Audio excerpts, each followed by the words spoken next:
Hello everyone and welcome. Today's video is going to be a quick follow-up to a video I posted a few weeks ago where I designed and 3D printed some custom beadlock wheels for my SCX-10 based crawler.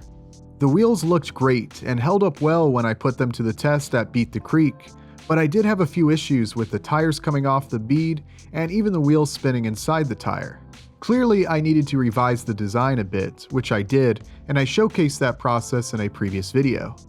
I also made it so that some lead weights can be added to the wheels, which is pretty important since the 3D printed plastic is quite light, so I was happy to be able to beef up the wheels a bit.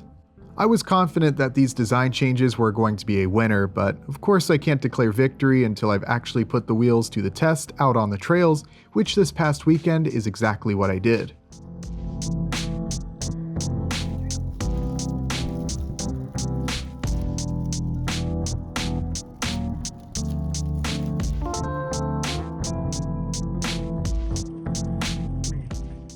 I did quite a bit of mild trail driving, which of course didn't give me any issues, but tackling obstacles like this one here is really what I wanted to do.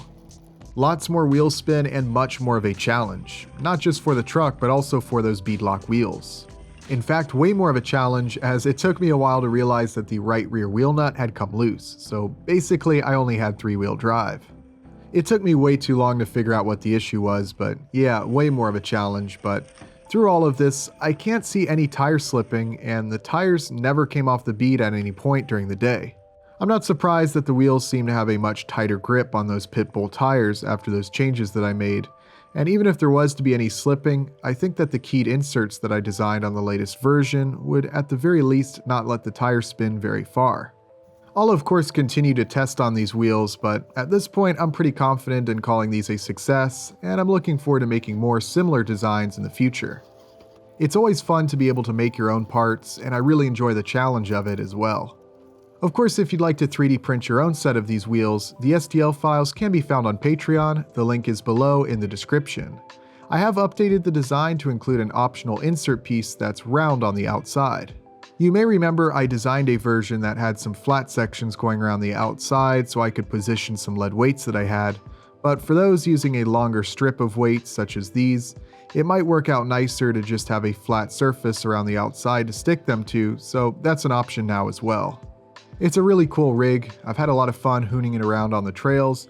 I think I prefer these new wheels and tires quite a bit more than the smaller diameter wheels that I had on previously. They were a nice challenge, especially when driving back at the Ultimate Scale Truck Expo, since the trails there are really designed for the tiny tire trucks, but with those big SCX-10 1 axles and diff housings, they like to get caught up on just about everything, so the bigger tires really help make this truck maybe a little more balanced in terms of being a challenging truck to drive, but also somewhat capable. These are still 155 wheels in case you weren't aware, so I guess still maybe technically a tiny tire rig, although those pit bull tires I put on are pretty large in diameter. In fact, they're a little larger in diameter than the tires that I have on both my 1.9 rigs. So whether or not I consider this a tiny tire rig, I'm not quite sure about that, but regardless, I'm happy with where it's at right now, especially for not putting much into this truck.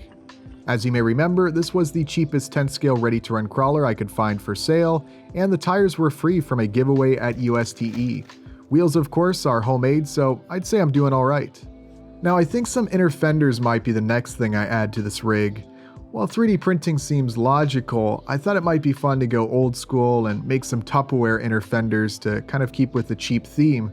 Although, if you've already made the investment, it probably is cheaper to 3D print something with maybe $1's worth of plastic versus buying some kind of plastic container, but I don't know, I'm kind of curious to know what you all think and what you all would like to see. I think both ideas could be pretty fun. Oh yeah, and no, I still haven't washed this truck since Beat the Creek. I haven't decided if it's just laziness or a badge of honor at this point, but I think I'll go with the latter. Anyways, just a little update on these wheels and this truck. It's always great to get out and enjoy the hobby, and I hope you all are able to do so very soon. But that's all for today's video. Thank you all very much for watching, and I'll see you next time.